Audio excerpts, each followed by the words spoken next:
eu penso que son os dous extremos. Estar aquí respecto de estar en Madrid é como estar, para min, no que toquen, ao mellor hai aínda máis extremo, pois non sei, Nova York. Pero do que eu vivín son os dous extremos. Non, aquí como que percibes unha desconexión absoluta, e ese é o punto negativo, pero no punto positivo está que é unha comunidade super pequeniña e todo o mundo te conoce. Ahora mismo quero ir á peluquería, quero ir ao súper, ou necesito unhas flores, ou pásame algo grave, sempre vai haber xente que me axude, pero porque todo o mundo sabe quen son. Eu vivía en Madrid e era unha letra dun piso, dunha calle, dun bloque de edificios, Bueno, para empezar, o máis complicado foi ubicarme, saber onde estaba, saber gestionar aquel rollo dos barrios, dos distritos, pero ya isto que é, sabes? Estás super rodeado de xente, pero eu foi cando máis sola me sentín en toda a miña vida. Non había naide a quen pudera recurrir, non había nada. E de feito en Madrid foi cando máis intentei ir á tienda de barrio, porque necesitaba volver a ese vínculo, sabes? Necesitaba ir ao mismo charcutero, comprar o queixo á mesma persona, e non o conseguía, pero é que é normal. A pesar de estar no meu barrio, canta xente pode estar no meu barrio. E no punto de vista bon, pois é a enorme vida cultural que ten Madrid, as potencialidades que ten a hora de conectar con cousas que aquí non podes conectar. Eu, nese sentido, agradezo a cidade un montón. A min despertoume moitísimo, non? Cousas que aquí ao mellor pois nin siquiera me paraba a cuidar. A min non me compensou. O sea, non me compensou, non me compensa ir para lá. Porque non sei, despois ao volver denme cuenta de que Lugo, por exemplo, que é o intermedio, ten moitísimas potencialidades, ten moitísimos actos culturales, ten moitísima vida pois política, ten moitísimas, non sei, moitísima vida, que se tú te paras a buscar así que a podes disfrutar. Eu quedome co intermedio, que a cidade pequena, con Lugo, con Santiago, ou máis con esta parte, non? Cun pueblín, ao mellor non tan pequeno como este, pero máis como San Román, Becerreá, algo un pouco máis grande, pero que podes seguir vivindo no rural. A rede de apoios que tes, eu na cidade non a tiña, o sea, tiña os meus amigos da facultad, e xente que os meus compañeiros e compañeiras de piso, claro, eso tiñan, pero fora deso non tiña máis rede de apoio, sabes?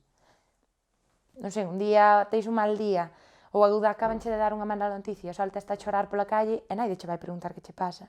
E aquí, é raro.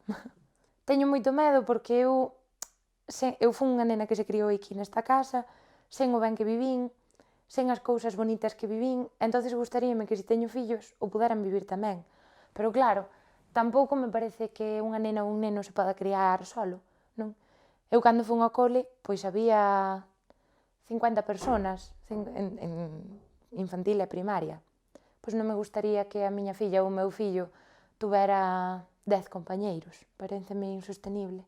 Eu estuve traballando como psicóloga tamén nun proxecto sobre despoboamento desta zona e tuve en contacto con moitas persoas en España, particularmente aquí, que están intentando repoblar. Entonces eso dame un puntín de esperanza, pero claro, o medo está aí. Eu penso que o que pode impulsalo é que nosotros nos demos cuenta de que realmente é factible vivir aquí. Porque mira, eu cando vivía en Madrid asumía que tiña unha hora de metro para ir traballar e unha hora de metro para vir. Unha das principales cousas que che dice a xente a hora de vivir aquí é: claro, pero é que eu teño unha hora de coche para ir ao traballo. Xa, pero é que cando vives nunha cidade grande tamén a teis, non? Pois porque teis atascos ou porque vives fora ou porque... Entonces o principal que pode impulsar a xente é primeiro darse cuenta de que a nivel casa pode vivir aquí perfectamente. E segundo, tamén darse cuenta das potencialidades da zona.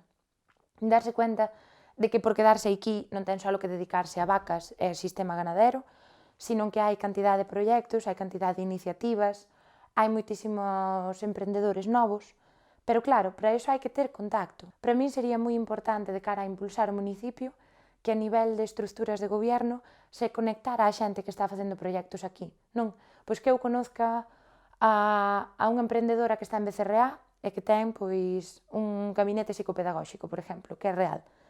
Se eu a conozco, vou intentar arrimar para aí, non? Porque non hai nada máis duro para unha persona que irse do seu sistema. O meu sistema é este, eu non me quero ir.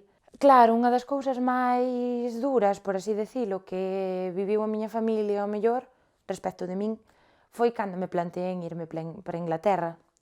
Sabes, eu recordo, pero como se fose ahora mismo, o día que lles dixen firmei o contrato, xa está, teñome que ir.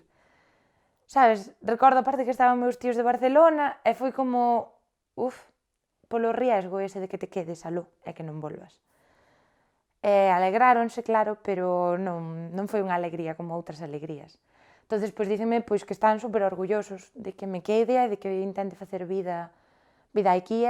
Agora, curiosamente, ese discurso de que a veces vivir aquí, a ver, meus pais xa nunca o tuveron, pero miña abuela, por exemplo, xa non o ten, pero porque vei que podo vivir aquí e que teño unha calidade de vida moi boa, un sueldo bon, vamos, que estou cuberta.